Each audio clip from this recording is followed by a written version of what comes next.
The Australian bush, home of the Australian eucalypt, the giant mountain ash and the alpine ash, the stately blue gum, the messmate and the stringy bark. Nature's bounteous heritage. Trees, timber.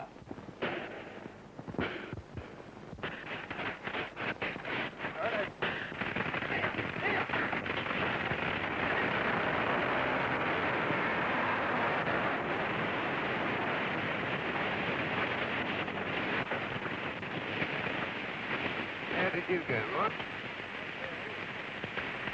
From the mountain forests of Victoria, from towering range and timbered gully, from the snowline to the seaboard, comes a seemingly endless supply of forest wealth. Day after day, year after year, timber trailers converge from all parts of the forest, conveying their loads to the sawmills to be cut into sawn and dressed timber, destined for house building and furniture making, and for the countless variety of purposes for which wood is used in commerce and industry. Whether it is your home or my home, or the thousands of houses and buildings being erected from one end of the state to the other, all requiring the use of Australian hardwood in some form or another, back of all is the Australian bush, the forest. Between these two, the forest and the home, lie two vast fields of science and industry. On the one hand, the Forests Commission of Victoria, responsible for the management and protection and development of the forest preserves of the state. On the other hand, the timber industry, engaged in the conversion and commercial marketing of timber and wood products.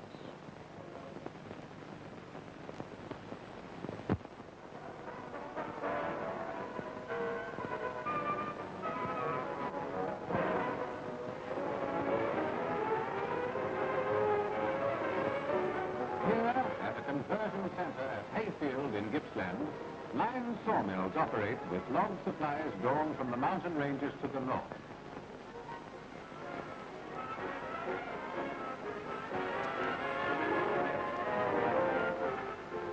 The logs for milling at this centre are transported 50 or 60 miles from the cutting areas on Connors Plains, nearly 5,000 feet above sea level, to the log dumps in the mill yards.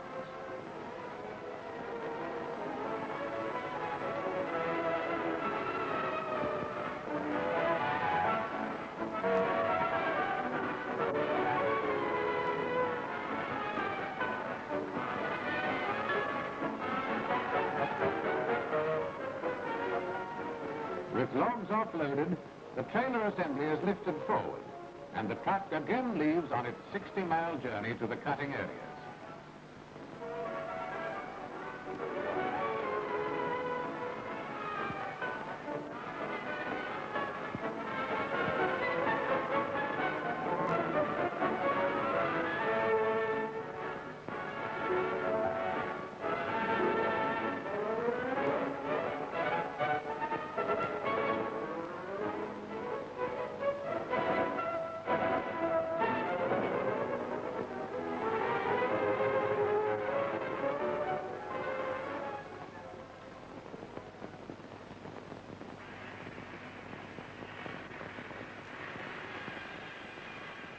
Steam and diesel-driven plants operating the intricate system of driving shafts, wheels and belts coupled from one end of the mill to the other provide the power for the huge saws and automatic conveyor mechanism.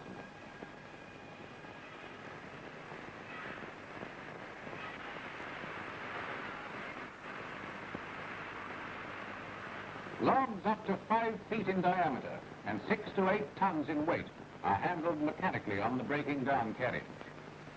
As the flitches come off, the log is turned over and brought into position for the following cuts.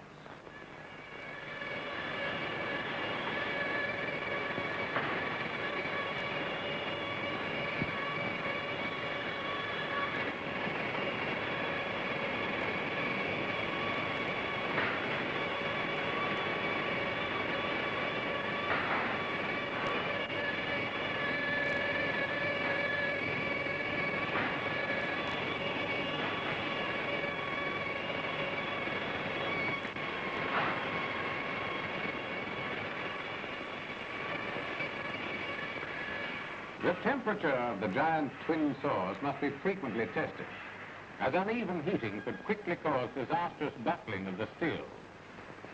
With the saws at full speed, this is no job for a new hand. Or is it?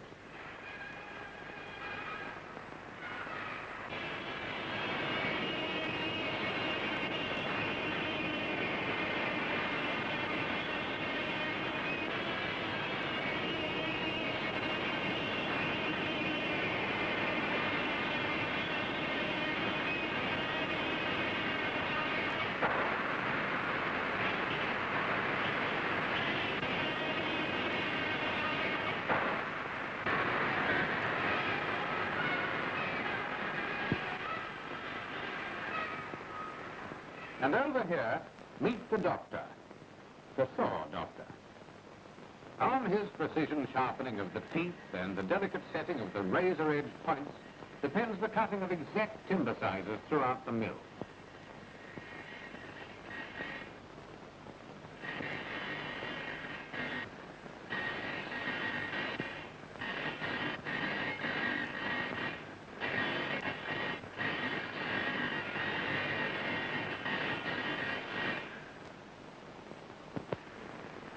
The large flitches from the breaking down saws are passed through the number 1 and number 2 benches, progressively reducing the timber to the smaller sizes.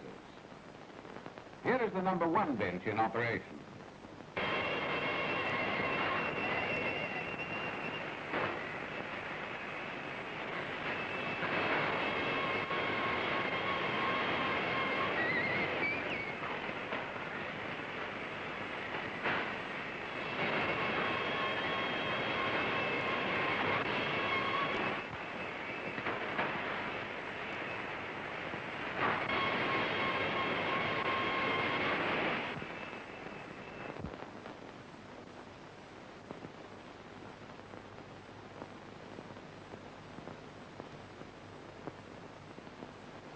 In Victoria, the annual output of sawn hardwood timber from state forests has reached the record of 225 million super feet, representing a value to the industry of over 11 million pounds per annum. Forest utilization on the part of the Forest Commission and the development of the sawmilling industry are closely coordinated. The Forest Commission is dependent upon the sawmilling industry to utilize the resources of the forest, while the industry itself is dependent upon the ability of the Commission's organization to provide and make accessible adequate log supplies.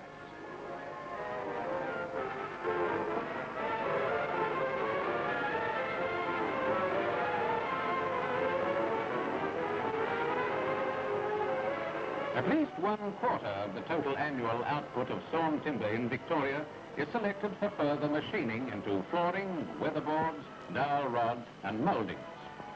The timber to be used for this purpose is first put into open stacks at the various mills for natural air drying.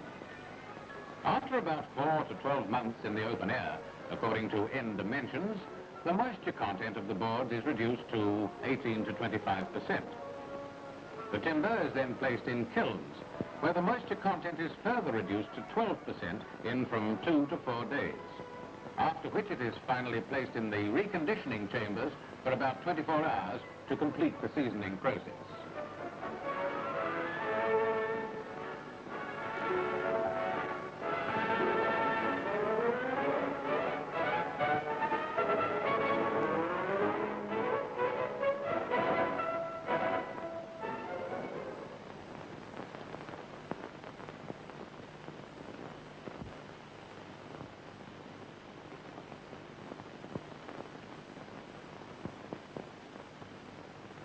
Other sizes, cut principally for use in building construction, are assembled for transport by road or rail, as load after load joins the continuous stream of sawn timber required every hour of every day to meet the increasing demands of our expanding domestic and industrial development.